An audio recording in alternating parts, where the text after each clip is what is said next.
Depresiasi harga mobil listrik bekas saat ini menjadi sebuah fenomena yang menarik untuk dianalisis, terutama di pasar otomotif Indonesia.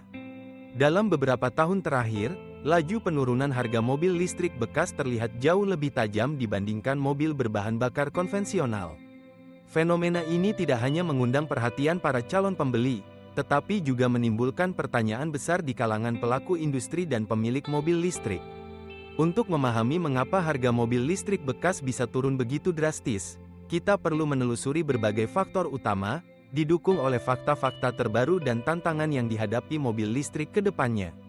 Salah satu faktor utama yang memicu depresiasi harga mobil listrik bekas adalah teknologi baterai. Baterai merupakan komponen paling esensial dalam mobil listrik, sekaligus yang paling mahal. Masa pakai baterai mobil listrik terbatas, biasanya berkisar antara 5 hingga 10 tahun, tergantung pada model dan pola pemakaian.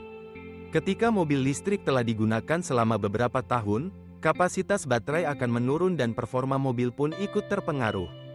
Penggantian baterai bisa menelan biaya yang sangat tinggi, bahkan mendekati separuh harga mobil itu sendiri.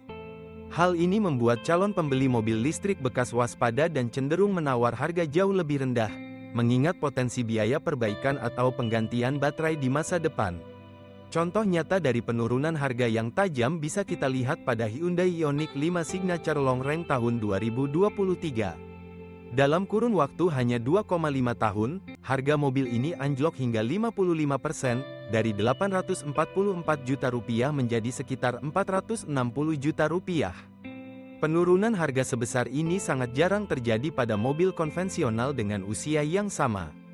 Tidak hanya Hyundai Ioniq 5, model lain seperti Wuling Air F juga mengalami penurunan harga yang konsisten setiap bulan, bahkan mencapai Rp10 juta hingga Rp15 juta. Fenomena ini menjadi sinyal bahwa depresiasi mobil listrik bekas tidak hanya bersifat insidental, tetapi telah menjadi tren yang berkelanjutan di pasar Indonesia. Selain faktor baterai, perkembangan teknologi yang sangat pesat di industri mobil listrik juga berpengaruh besar terhadap nilai jual kembali mobil bekas. Setiap tahun, produsen meluncurkan model baru dengan fitur yang lebih canggih, daya tempuh lebih jauh, dan harga yang semakin terjangkau. Persaingan yang ketat, terutama dari produsen China, membuat konsumen memiliki banyak pilihan baru dengan harga lebih rendah dan teknologi lebih mutakhir. Akibatnya, model lama menjadi kurang menarik dan harga bekasnya pun semakin tertekan. Kondisi pasar mobil listrik bekas juga diperumit oleh belum adanya standar acuan harga yang jelas.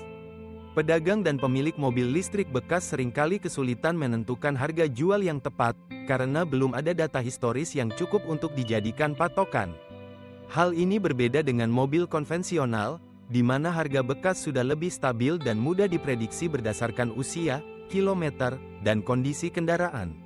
Di tengah tantangan depresiasi harga, mobil listrik tetap menawarkan sejumlah keunggulan yang tidak dimiliki mobil berbahan bakar fosil.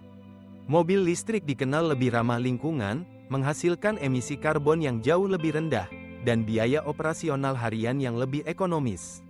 Selain itu, perawatan mobil listrik cenderung lebih sederhana karena komponen mekanis yang lebih sedikit.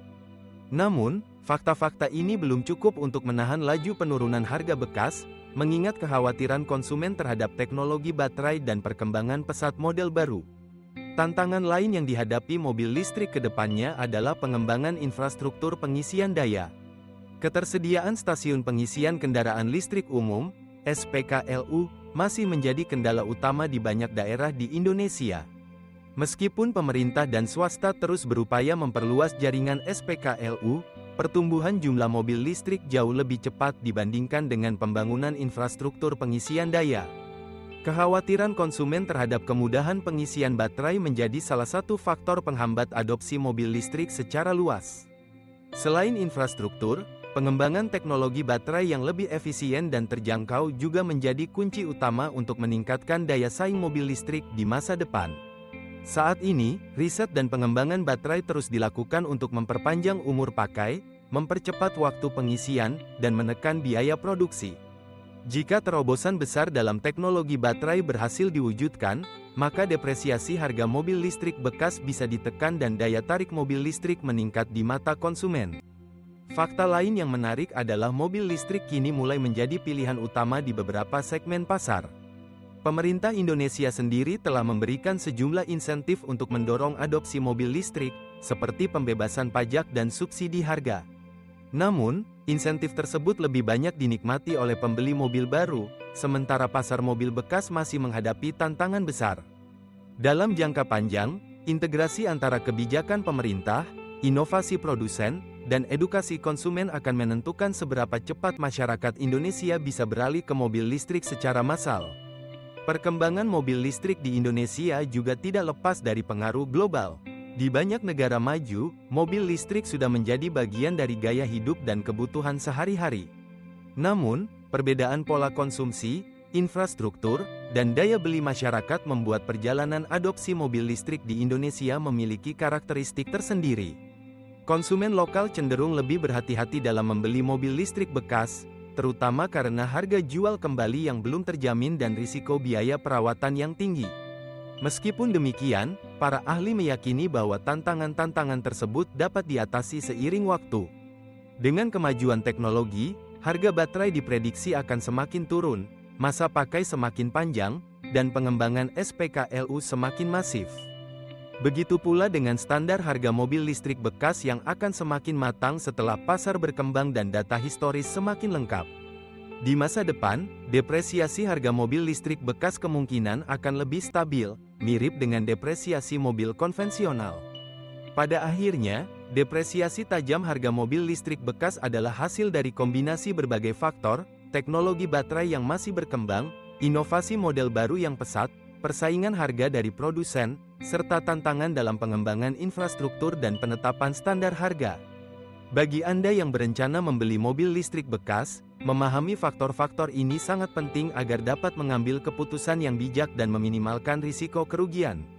Sementara itu, bagi produsen dan pelaku industri, tantangan ini menjadi peluang untuk terus berinovasi, meningkatkan kualitas produk, dan membangun ekosistem mobil listrik yang sehat di Indonesia.